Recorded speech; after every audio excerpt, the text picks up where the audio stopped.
Hello and नमस्ते guys and welcome to my channel. र आज चाहिँ हामीले के गर्न गइरहेछौँ त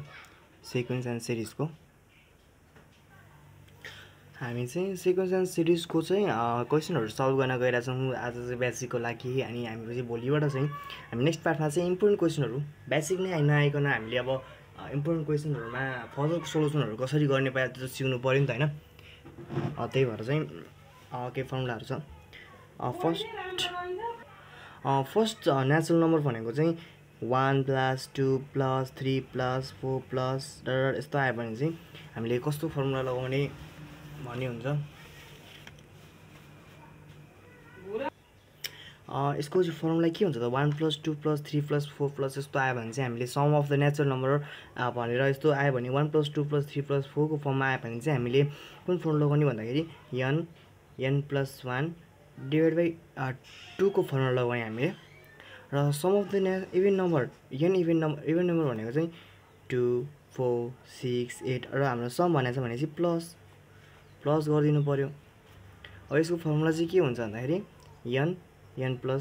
1 मात्रै, किनकि यो 2 4 6 8 बाट अलिकति याद गर्ने तरिका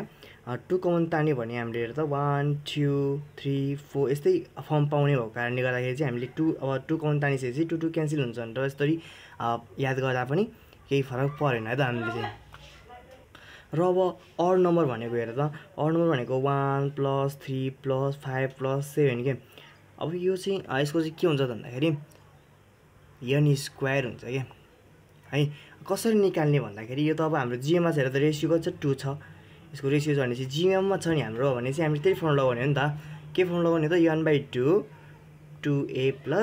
n - 1 वाला d वाला यो फर्मुला लगाउने हो नि त हामीले भनेको। यो फर्मुला लगाउँदाखेरि चाहिँ के आउँछ तिमीहरूले राम्ररी एकचोटि सल्भ गर है त के आउँदो रहेछ एन्ड चेक गरेर मलाई भन है त ल। आई थिङ्क दिस n² नै आउँछ होला मेबी होइन। सो एकचोटि चेक गर है त ल। अब हेर त यो क्वेसन चाहिँ अब कसरी दिन सक्छ तिमीलाई यन टर्म दिएको हुन्छ होइन given the nth term of the series. अनि फाइन्ड के भन्छ भन्दाखेरि फाइन्ड के गर भन्छ भन्दाखेरि find sum to the nth term भनिन्छ कि सम भनेपछि बुझ्ने क्या हामीले के गर्नुपर्छ समेसन गर्नुपर्छ भनेर बुझ्ने फर्स्टमा त। र हामीले लोगरिथम र एक्सपोनेन्सियलमा पनि गरेका थियौँ। हामीले माथिको यनलाई के गरेका थियौँ रिमुभ गरेर हामीले तल मात्र यन राखेर हामीले समेसन गरेको थियौँ। र यसमा पनि हामीले त्यस्तै गर्छौँ या गर्दैनौँ थाहा हुन्छ एकछिनमा ल। अब यो भनेको त हामीलाई के दिएको हो यन टर्म भन्ने बित्तिकै टिएन हो कि यो भनेको के हो त टिएन हो। यो भनेको के दिएको हो त हामीलाई टिएन दिएको हो। र हामीले के गर्नु पर्यो त्यसलाई हामीलाई सम निकाल भनेको छ भने चाहिँ समेसन गर्नु पऱ्यो कि टिएनलाई चाहिँ समेसन गर्नु पऱ्यो कहाँदेखि त 1 = 1 देखि इन्फिनिटीसम्म। र यसलाई चाहिँ तिमीहरूले अब किनकि यो यन भनेको र यो यन भनेको डिफ्रेन्ट हो होइन। अब यसमा चाहिँ तिमीहरूले आर लेख्न सक्छौ यसलाई आर लेख्न सक्छौ भनेपछि हामीले यो यन छ नि यो यन भनेको आर गरिदिउँ भनेपछि यो टिआर भनेको हेर त यन आर + r² भनेर बुझ यसरी बुझ किनकि यो यहाँनिर यन राख्दाखेरि चाहिँ तिमीहरू कन्फ्युज हुन सक्छौ। अब हेर त समेसन गर्नु पऱ्यो यो भनेको r + r² रहेछ। अब हामीले चाहिँ 1 को r को भ्यालु चाहिँ कहाँदेखि 1 देखि यनसम्म हाल्नु पऱ्यो क्या। ल हेर त फर्स्टमा यो r छ भनेपछि अब हाल्नु पऱ्यो हाल्दैछौ 1 + 2 + 3 + 2 कहाँसम्म यनसम्म हाल्नु पऱ्यो होइन। ल 3 सम्म लेखेँ प्लस अब r² भनेको 1 को स्क्वायर + 2 को स्क्वायर + 3 को स्क्वायर + 2 + n² भनेर यसरी बुझ्नु पऱ्यो। अब यो भनेको त हाम्रो नेचुरल नम्बर हो। नेचुरल नम्बरको के छ त हाम्रो n + 1/2 छ प्लस। अब यो हेर त यो भनेको नेचुरल नम्बरको इन्डिभिजुअल स्क्वायर हो किन इन्डिभिजुअल स्क्वायर हो किन। र तिमीहरूले चाहिँ के गर्नुपर्छ त यसको याद गर्नुपर्छ वा निकाल्नु पर्छ यो निकाल्नै पर्छ हाम्रो नम्बर छ होइन हामीले यो निकाल्नै पर्ने हुन्छ। तिमीहरूलाई सोध्छ कहिलेकाहीँ सोधिदिन्छ वा निकाल्नै पर्ने हुन्छ हामीले सो त्यही भएर चाहिँ याद गर्नुपर्ने हुन्छ तिमीहरूले चाहिँ। सो ल अब के गरौँ भन्दाखेरि अहिलेलाई चाहिँ याद गरौँ हामी नेक्स्ट पार्टमा चाहिँ यसलाई के गर्छौँ त्यसलाई निकाल्ने कोसिस गर्छौँ यसको भ्यालु। र यसको भ्यालु कति हुन्छ त भन्दाखेरि n + 1 एन्ड 2 n + 1 / कति हुन्छ त 6 हुन्छ क्या। त्यही हामीले n/2 होइन n/2 2a + n - 1 वाला d वाला यो फर्मुला राखेर के गर्न सक्छौँ सल्भ गर्न सक्छौँ we can find this formula है त यो फर्मुला सजिलै फाइन्ड गर्न सक्छौँ अब तिमीहरूले चाहिँ यसलाई मिलाउनु पर्ने हुन्छ जस्तै कि हेर त यसमा n + 1/2 यसमा पनि त सेम कमन छ नि त्यसो कमन तान्दियो n + 1/2 कमन तान्दियो यो बाँकी भनेको यता 1 भयो प्लस यो सबै निस्केपछि अब हेर त हामीले कमन गर्नु पर्यो नि त यो भनेको बाँकी कमन आयो अनि यो भनेको माथि हेर 2n + 1 अनि 6 2 निस्किसक्यो भनेपछि बाँकी रह्यो 3 यो भयो अब यतिलाई नै सल्भ गर न तिम्रो एन्सर आइहाल्यो सो यो भनेको त हाम्रो बाहिर निस्किसकेको छ यसलाई केही गर्नु परेन यसको मात्र सल्भ गर्दै जाउँ न 3 + 2n + 1 / 3 सो यो n + 1 / 2 अनि यसलाई सल्भ गर यो 3 प्लस 3 लाई यो गरिदेऊ न 3 + 1 गरिदेऊ 2n + 4 गरिदेऊ / 3 गर नम्बर मल्टिप्लाई गरिदेऊ हाम्रो एन्सर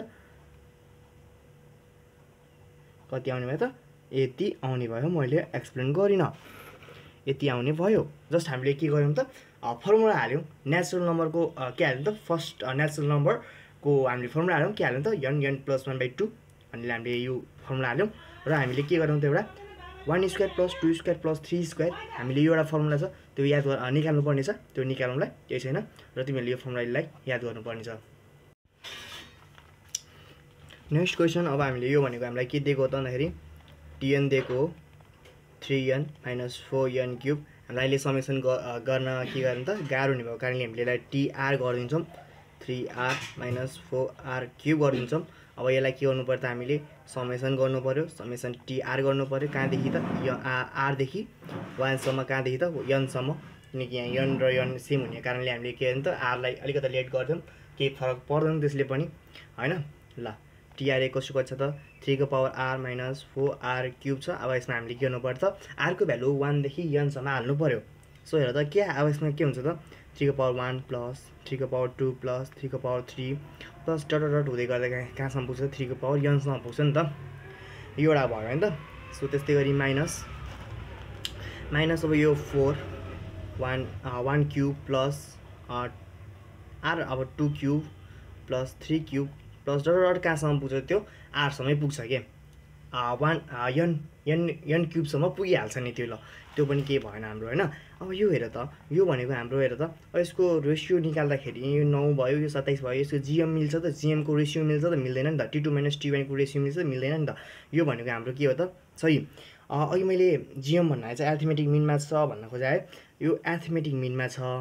र अब चाहिँ हाम्रो कुनमा छ त जियोमेट्रिकमा छ जियोमेट्रिकमा चाहिँ के हुन्छ त भन्दाखेरि जियोमेट्रिक मिनमा चाहिँ के हुन्छ त भन्दाखेरि t2/t1 को रेसियो के हुन्छ त सेम हुन्छ के t3/ यस्तो रेसियो सेम हुन्छ अहिले यो केमा छ त gm मा छ अघि चाहिँ हाम्रो am मा थियो अहिले चाहिँ केमा छ त gm मा छ ल अब हेर त के भन्छ त फर्मुला भन्दाखेरि 3a हुन्छ a r को पावर n + 1 - 1 / j छ यहाँ r भनेको कति छ त यहाँ रेसियो 3 आउने कति आउँछ त्यो रेसियो r - 1 हुन्छ भनेपछि यो फर्मुला हामीले हालेर सल्भ गर्नुपर्ने हुन्छ ल हेर त के आउँदो रहेछ a भनेको सुरुको नम्बर भनेको 3 r भनेको डिफरेन्स सो 9 3 को स्क्वायर भनेको 9 9/3 भनेको 3 आउने भयो त्यस्तै गरी t3 भनेको 27 अनि t2 भनेको हाम्रो 9 29 3 27 सो 3 आयो हैन ठीक छ ल 3n + 1 - 1 / 3 - 1 यसको मात्र गरिरहेको छु अहिले यताको म भन्छु तिमीहरूलाई 3 को पावर n + 1 - 1 / 2 भयो अब यसलाई यतिकै राख किनकि हाम्रो बाँकी सल्भ गर्न बाँकी छ फर्दर सल्भ गर्न बाँकी छ नि त हाम्रो यो -4 1³ + 2³ + 3³ को अब तिमीहरूले चाहिँ के गर्नुपर्ने हुन्छ त -4 याद गर्नुपर्ने हुन्छ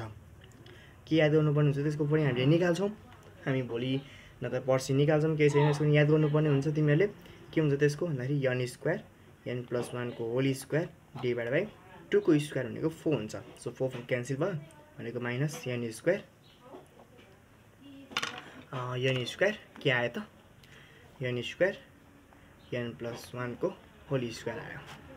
ल यसलाई अब तिमीहरूले फर्दर सल्भ पनि गर्न सक्छौ यदि सकेनौ भने यतिकैमै एन्सर छोड्देऊ न हैन